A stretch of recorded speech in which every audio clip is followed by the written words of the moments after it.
Oh boy, so let's do this. So I try not to do videos on the Fandom Menace, a group of YouTubers who form together to combat what they believe as creators of their favorite franchises or people that are coming in to take over their favorite franchises and attacking them and trying to shove in their liberal SJW politics into this pop culture that they love so much and attack the poor, straight white man. But really, when you boil it down, a lot of this is just a bunch of people using rage and hate clicks to fuel their popularity on YouTube and other social media platforms and spouting the same hyperbolic and often offensive bile at literally anything that is even slightly different from what their memory berries are, or centers genders or minority groups just a little too much more than they would like. Now, again, I know that that's a lot of hyperbolic statements myself, and overly reductive of a lot of these people's viewpoints, but I do want to take this video to dive in a little bit into some of their views that I find especially problematic. Because if you look up Star Trek on YouTube or a lot of social media platforms, but especially YouTube right now, especially reviews of the latest episodes, the Fandom Menace videos are typically the ones you're going to see because you gotta get those hate clicks, baby. It's just insanely hyperbolic stuff like, worst show ever? Come on. We live in a universe where Caveman was a thing, or the Real Housewives franchise, or my YouTube channel. And like I said before, I've actively avoided talking about them because I try to stay positive on this channel, really focusing on sharing things that I love and not get bogged down in stuff I hate or getting bogged down in just conversations that frustrate me, because I really don't want these conversations, the conversations that the Fandom Menace fuels, these hate click and hate-fueled rants, to really control the conversation around Star Trek and my favorite franchises overall. It would just limit what I feel like I have to say. And I'm also not here to create drama or insult anyone specifically. And I'll be clear, as I do this video, I'm not insulting any specific YouTuber or them as a person. And I'll talk about that in a second. But the other reason that I don't talk about them often is because it's just so easy to tear apart their arguments. I mean, insanely easy. And that's the point that I actually want to hone in on this video, because at the start of every new Star Trek show or season, I always at least check in with these channels to see if they have anything new to say or anything to add to the conversation. And time again, I'm never surprised because they keep cycling through the same 6 basic talking points over and over again, applying them disingenuously and unintelligently to whichever show they wish to hate on at the time because it sounds good, it's easy to do, and it really gets those hate clicks going. And these points just add so little to the conversation, like I said, and are so far from actual critique that when I checked in again when Star Trek Lower Decks recently started, it just got me so frustrated to see them going over and over the same talking point that I felt like I just needed to do a video addressing it. So let's take a look at some of their repeated talking points, which I'll list here, right here, or maybe on this side.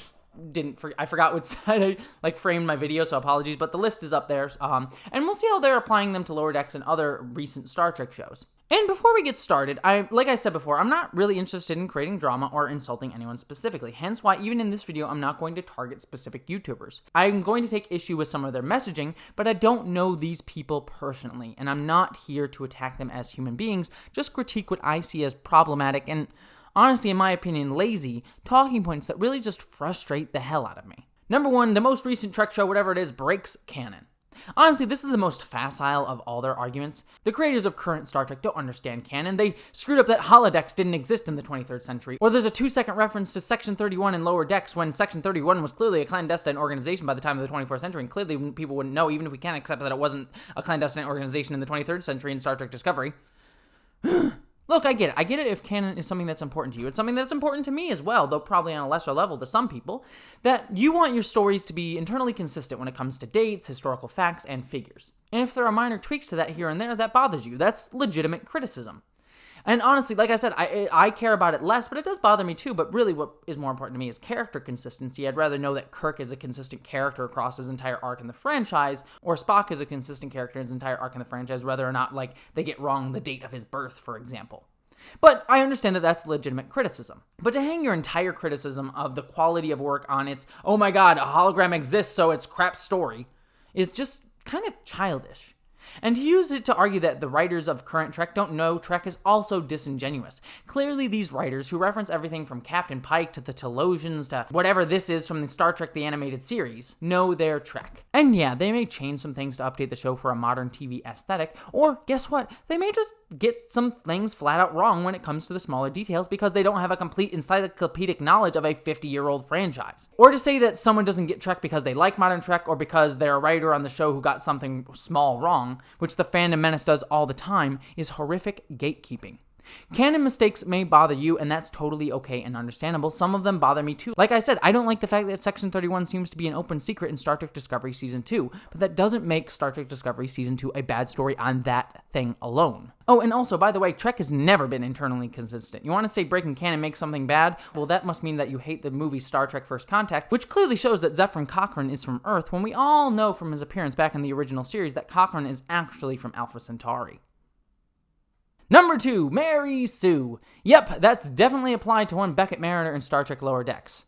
I won't get into the discussion of what Mary Sues are or anything like that, but you can check that out up here. I've done a video on Mary Sues, which was super contentious for a lot of reasons, but I think I do explain what a Mary Sue is basically there and the problems that I have with it being applied to female characters, though not a problem with it on its own merits. But anyways, Beckett Mariner on Lower Decks, she's a female character who solves all the problems, clearly knows everything, and is quote-unquote perfect in every way. Except like the fact that half the problems these characters have gotten into in these episodes are her fault explicitly. I'll actually quote one of my commenters because they actually said it really well, so shout out to Finger for this. For the people in the back, a Mary Sue isn't a capable character, they're a capable character who solves every conflict without ever creating conflict themselves. While Mariner certainly solves most of the conflicts in this episode, or other episodes, she herself was the cause of most of it. Her procedural incompetence leads directly to the central conflict of the episode, which itself leads to Boimler's breakdown. If anything, this makes her a Rick, referencing Rick and Morty, an extremely competent character with unresolved flaws that lead them to constantly create problems as they solve others. That being said, there are definitely criticisms to be made about a character like that, but I think it all depends on where they go with her.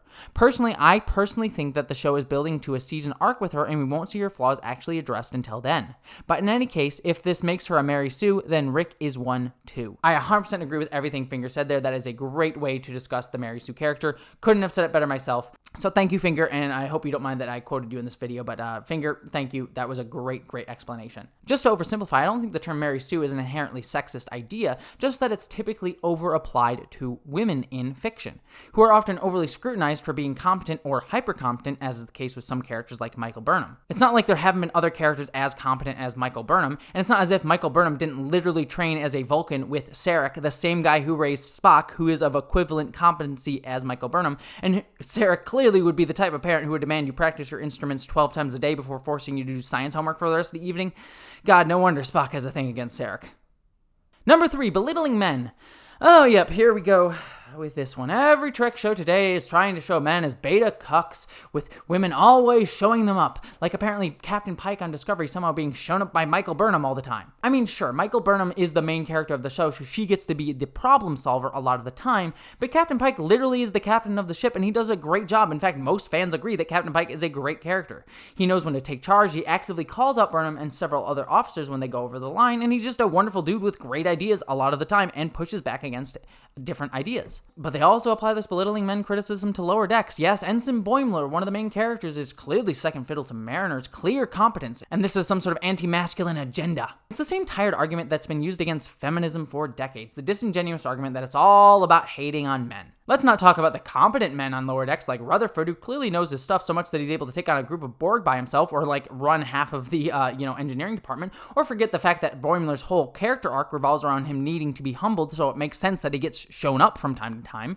or the myriad other strong male characters throughout modern Trek. Nah, it's all about hating on men. Can't ever show men in a compromising permission and like show women actually showing them up at any point. That would be so horrible and so emasculating for men. It's just so reductive and dumb, and just limits not only what women characters can be, but what male characters can be too. And it's just plain silly. Next up, too dark. Yes, Star Trek has gotten too dark and cynical. It's all about being depressing and showing how horrible humanity has truly become. Now, to be honest, this is actually a criticism that I totally get to a degree. I understand Discovery and Picard coming across as too dark, or, for some, cynical for people's tastes. And even for me, Lower Decks, which is substantially brighter and more positive in tone compared to Discovery and Picard, definitely feels refreshing for me in this current era of modern Trek. But I do think that Disco and Picard have good artistic reasons for using Star Trek to critique our modern society. Again, I did a video on it, or will be. It either has come out or will come out. I'll put it up there. I have too many videos. I don't remember what when they all come out. But they use this darker tone to show us how we get from the darkness to the light, like in Star Trek Discovery, or being more critical of how we glorify our institutions like the Federation so much that it prevents us from seeing the flaws in the system like they did in Star Trek Picard. Those are great messages, great modern messages that can really only be told using Star Trek, which has a utopian history behind it, and so can bring added weight to this social critique that these writers are attempting. But again, that's a taste thing, and I understand that some people think that these stories aren't the type of stories that Trek should tell, or stories that they like, or even take issues with Trek even attempting these stories. I don't agree, but I get it. But I do think the Fandom Menace uses this attack incredibly loosely and all too often, without really actually critiquing the thought behind them. Just saying, oh, it's too dark, without using any real analysis with what the shows are at least attempting to use that darkness for. Argue if you like it or not, or argue if you think the darkness has been effective in what it's trying to do story-wise, but they just yell, it's dark, without saying anything else. Number 5, Roddenberry's vision. Alright, this is the one that really grinds my gears. Because jumping off of the too dark thing is the Fandom Menace's endless appeals to Gene Roddenberry's vision. They appeal to this authority of a vision that Roddenberry had of a world without conflict, where everyone takes delight in the differences of others. Now, obviously, don't get me wrong, that's the exact vision as I just described. That is what totally makes me love Star Trek, this belief that humanity will choose to focus on the best of ourselves. But let's quick talk about Roddenberry the man when we talk about what that vision means when it's played out in actual storytelling. What glory days of Trek are the Fandom Menace actually appealing to when they say Roddenberry's vision? Because when they bring up in the context of Lower Decks or even Discovery or Picard, it's whenever they see even minor disparaging comments or remarks between Starfleet types. Like this moment here in Lower Decks. Thank you so much. Can I just say that I'm really honored to Keep it moving, Lower Decks. Next! Keep it moving, Lower Decks. Lower Decks was an insult, you see. A jaded and bored officer addressing an optimistic new ensign with contempt. So isn't that wonderful? A lack of respect for fellow officers? Segregation, as it turns out, between the upper and the lower decks? Mean-spirited and completely antithetical to Roddenberry's optimism.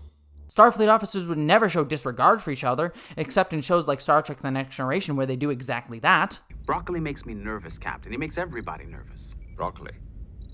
Young Mr. Crusher started that. I guess it's caught on. Poor Broccoli. Pardon me, but why is Lieutenant Barclay being referred to clandestinely as a vegetable?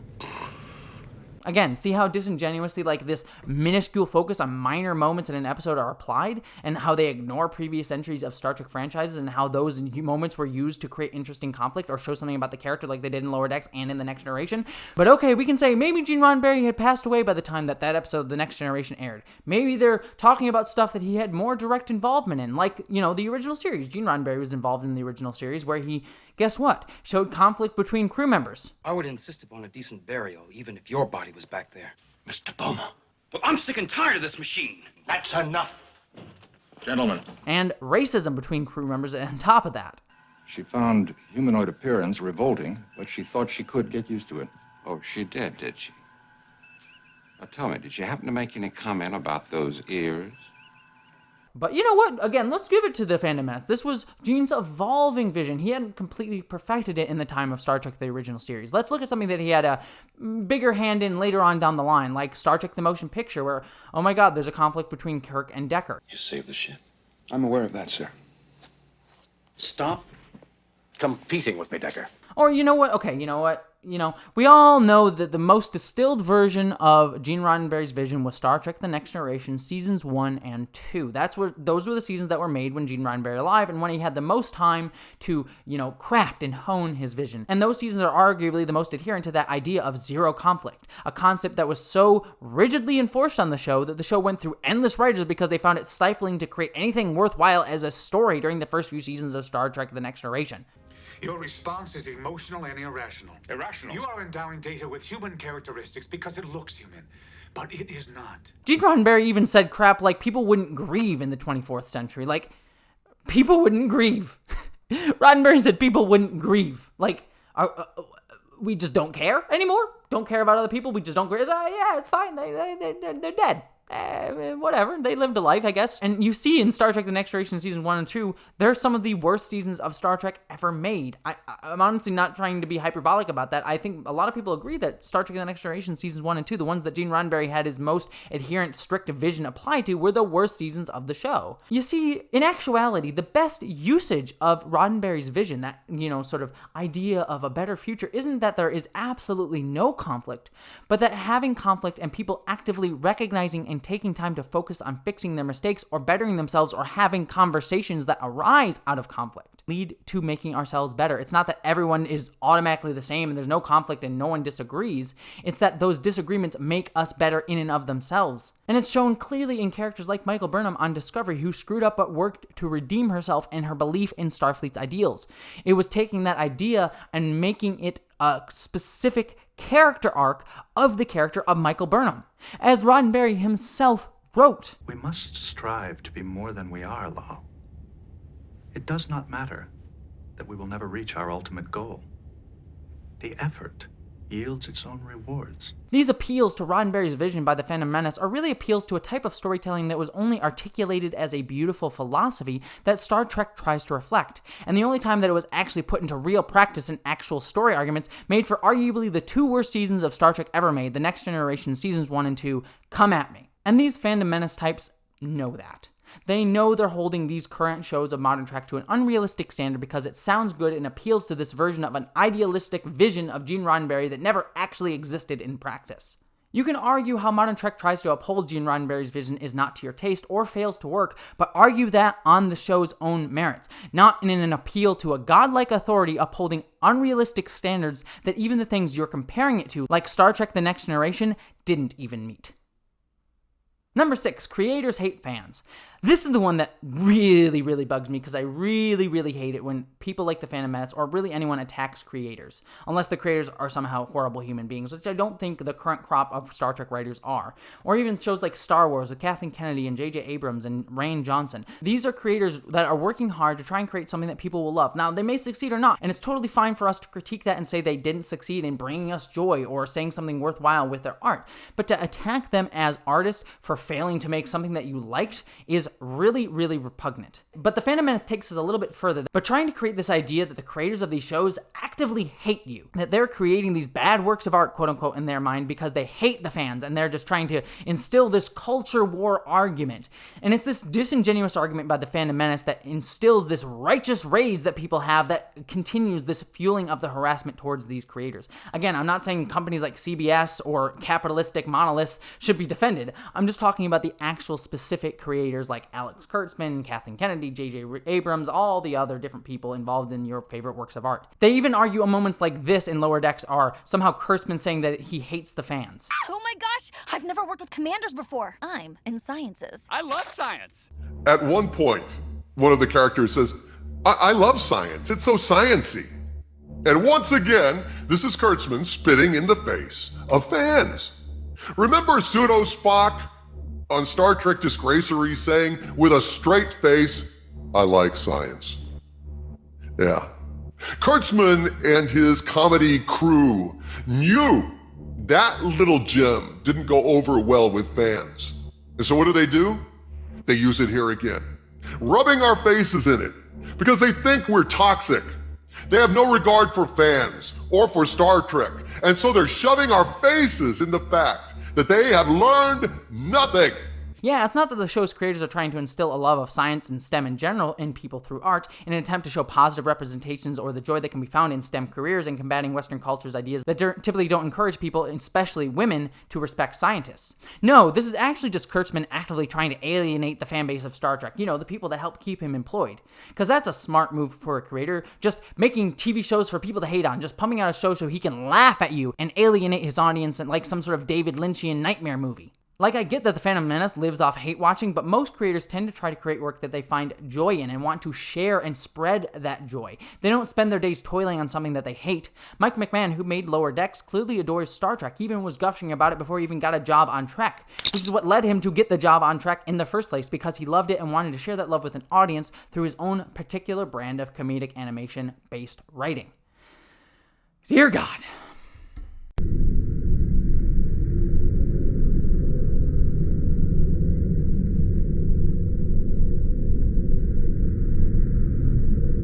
Now, I'm sure many of you out there are watching this video and are getting upset right now and saying, well, of course you argue all of that, you SJW, you're so biased you can't see the actual issues of the show. And of course the Fandom Menace uses the same basic arguments over and over and over again for every single show because of the same dang problems that appear with every single show. So let me put my money where my mouth is, because I think you can disingenuously apply these same arguments to literally any show. Literally any show. So let's pick one at random. Let's just say maybe a show that the Fandom Menace likes, like The Orville. Mary Sue. Hell, if we want to get really technical and talk about the idea of Mary Sue's being an author insert character, I mean, Seth MacFarlane, the creator of The Orville and noted Star Trek fan, literally made himself captain of the ship. It's literally like he tricked Fox into letting him make his own fan film just so he could sit in the captain's chair. But if you want to talk about Mary Sue's being applied to women, look at Kelly, the second in command of The Orville. She knows everything, she barely has any flaws, especially in the first season. Not to mention we also have a security officer on the show who's so incredibly strong that it defies logic. I mean, yeah, I get that she grew up on a planet with less gravities, but that's not how muscles work. It's the same sort of like limitation of what femininity can be that was applied to games like The Last of Us Part 2, where they had a jack woman who totally couldn't exist in real life except for all the actual women in real life who look like that. Hell, the second episode of The Orville is literally about women showing off how strong and better they are. So, if you're talking about Mary Sue's, there are definitely some Mary Sue's in The Orville. Speaking of which, let's talk about belittling men. Look at how Kelly makes Ed appear like a fool all the time on The Orville. I mean, Ed, in general, doesn't know how to run the ship and gets saved all the time from his own incompetence by Kelly. Clearly, Seth MacFarlane is trying to show that women are just better than men in every single way. And also look at Bortus on the show. There's literally a whole episode about him needing to pee. Hey, we get it. Men need to pee standing up. What a clever, funny critique of modern manhood you there. Clearly, The Orville is just trying to emasculate men. Oh, too dark. The Orville is way too dark. Remember that episode where half the fleet got blown up and Earth was nearly destroyed by a bunch of robot people? Also, they literally show us a guy getting sucked out into space. Dear God, this is a family show. I don't need my kid traumatized while I'm just trying to watch a fun, escapist Star Trek type show. Gene Roddenberry's vision. Oh my God, speaking of too dark, they totally don't live up to the bright, optimistic future of Gene Roddenberry's vision. I mean, come on, the crew is literally making fun of Bortus behind his back. It's not like they would care about their fellow creatures, let alone someone who's part of their crew. But because he's different, just make fun of him. Roddenberry would never allow characters to blatantly disrespect a superior officer of a different species on his ship, except for all those times where he had characters blatantly disrespect a high-ranking officer of a different species on his ship. And I'm sick and tired of your logic. We could use a little inspiration. Strange. Breaks canon. Okay, I'll give the Fandom Menace this one. The Orville doesn't break canon because it's not a 50-year-old franchise where the writers have to contend with staying in keeping with over 700 episodes and 13 movies of content that even contradicts themselves within those episodes. Creators hate the fans. But you know what really grinds my gears? Seth MacFarlane going out and hating on his fans. I mean, come on, he moved the show to Hulu, a paid subscription service. The show used to be on Fox, something that I could get for free. But how dare he put the show behind a paywall? The first 2 seasons were free. It's clearly just his money-grubbing instincts trying to get all of you to pony up your cash for his facile, blatant attempt at tricking a studio and you into paying for his lame-brained, poorly written series that is so bad you couldn't even get it published on fanfiction.net. Clearly, that was all a character that I was doing. I actually like The Orville. The Orville is a very fun series. I enjoy it quite a bit. But you see how disingenuously I can apply these arguments to any show? I can even do this for a Star Trek show that the Fandom Menace loves, The Next Generation. Here's Picard getting cocked. Excuse me, I'm sure the two of you have a lot to talk about. Yes, Captain. You may go. Here's TNG getting too dark. We seek peaceful coexistence.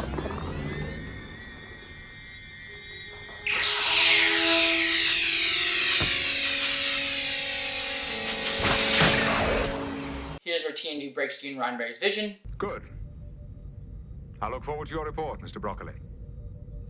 And I tried to find a female Mary Sue on Star Trek The Next Generation, but let's be honest, the main cast women on Star Trek The Next Generation weren't treated with enough respect to be Mary Sues. Though I'm sure if Tasha Yar stayed on the show, the fact that a woman in a typically physically and male-defined role on the show would have gotten much more hate at the time Star Trek The Next Generation. So you see, these arguments by the Phantom Menace are so lazy and can so easily be applied to literally any TV show or movie ever made.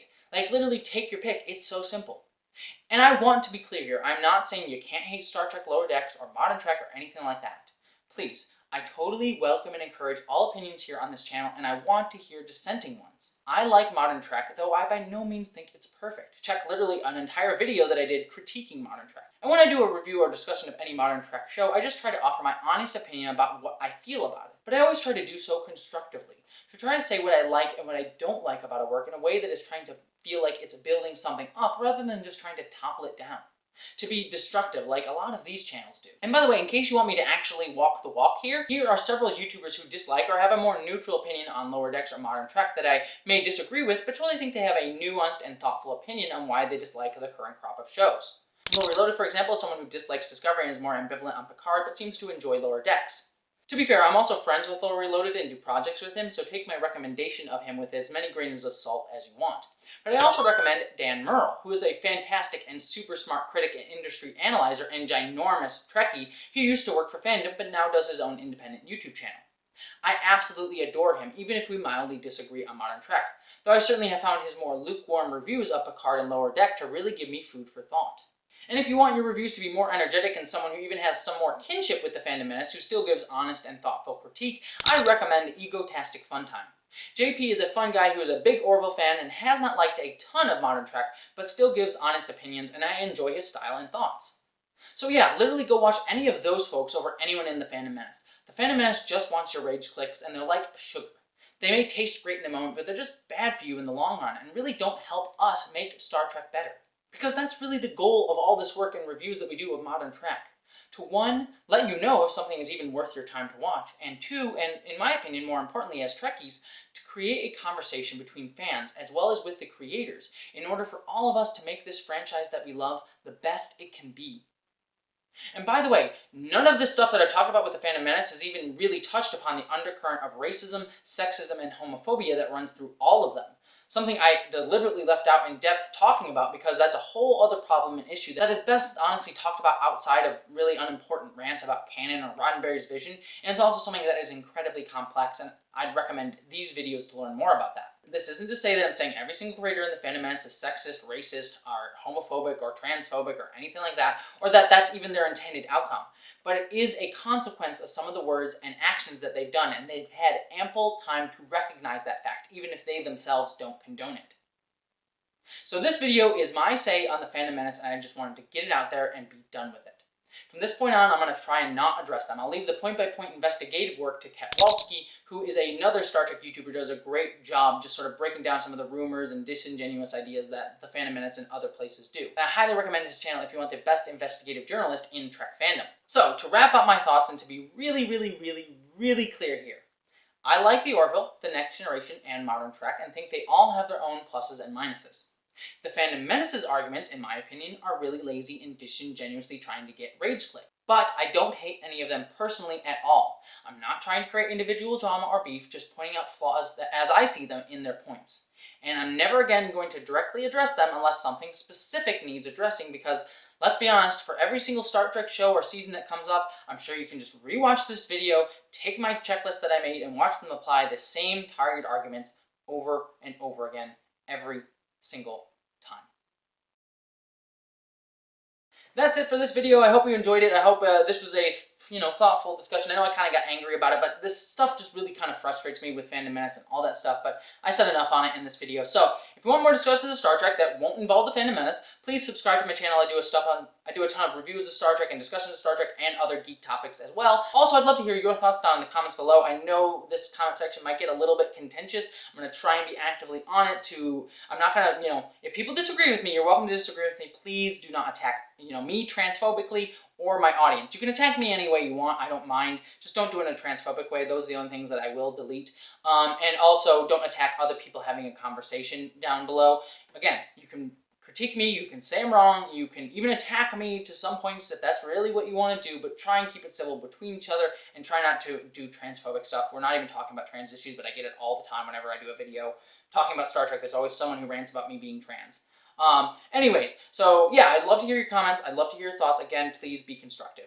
And that's about it. Don't forget to subscribe. Don't forget to help me on Patreon. I have some podcasts as well. You can check those out. But regardless of all of that stuff, I just hope that you, as always, live long and prosper. Thank you so much to all my patrons who support me over on Patreon. And an extra special thanks to my commander level and above patrons, Ashley Allen Bocello, Miranda Janelle, Eli Berg-Moss, Ashlyn Solstice, Christina Dalliance, Greg Gillum, Boyd and Mary Beth Earl, Wayne Twitchell, Ish the Mad, Buttoneer, Randy Thompson, Mouse Pounder, Jemshin, Susan Banks, Wellington Marcus, Lorena Mesa, Alexander Miller, John Steele, William Stewart, Michael Beam, Gavin Robinson, Aaron Brown, Christy Marie Johnson, Jason Knott, Maggie Evans, Maeve, Subraxis, Zach Cody, Dante St. James, Wen Dizzle Bizzle, Auntie Cat 808, Patrick Shannon, Din Hagney, Mark the Edge, Bree Beecher, Polymina, and Gretchen Badger. Thank you to all of you. I couldn't do this without you, so thank you so much for your support.